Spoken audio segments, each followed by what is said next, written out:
I'll just keep going. That's okay. That's one of the adorable children we were talking about earlier. Yes. That's one of them. I didn't get enough coloring pages. Do you want to say hi? Do you want to sit in my lap for a minute? All right. This is Cindy. Say hi, Cindy. Hi. Silly for a second, okay? Mommy needs to answer some questions. Let's see, the first business I started was actually for my husband, ex-husband. Now there's two of them. Oh my God. Can you give me just a second, please? Sorry, anyone watching this. No, let go of the chair. Come on.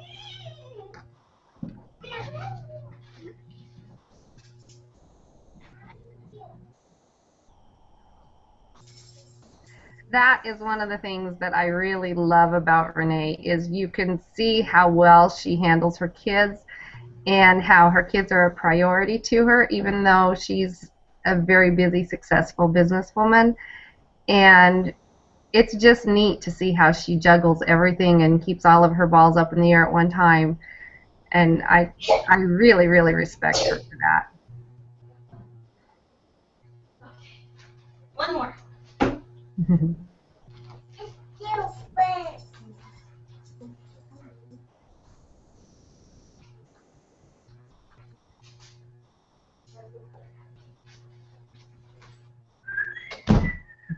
Okay.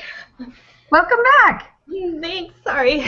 No problem. That's something about being a work-at-home mom. Got to kind of roll with the punches. Okay, so quickly, my first business was actually a musician contracting business. It was for my husband at the time, ex-husband now, and he's like a trumpet player and plays all over Vegas.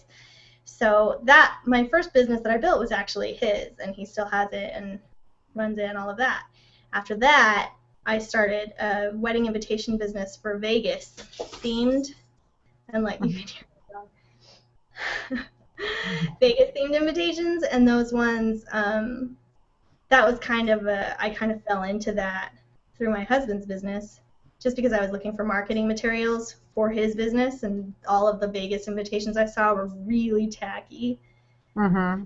So as soon as I just threw up some sort of site, and they started selling right away. So that's the first business that I kind of started with.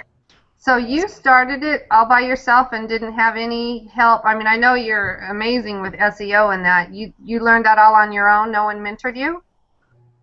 I learned SEO on my own, but I would hire tutors or study it just like a subject in school.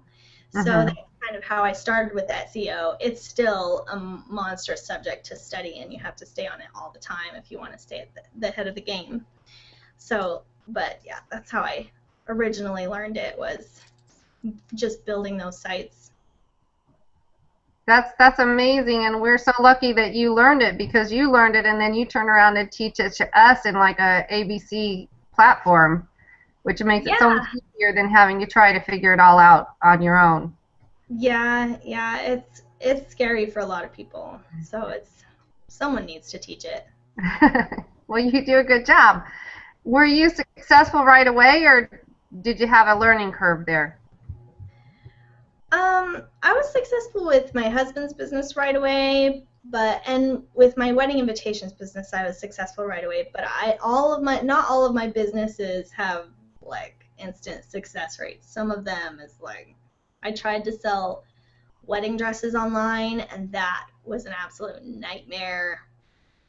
Like, apparently, no one wants to buy a wedding dress online. But well, I could see where maybe you'd want to try that on. Yeah, yes. So there's some companies that just went under fast, but most of them stuck. Cool. So what kind of advice would you give to someone just starting out today? Oh my goodness.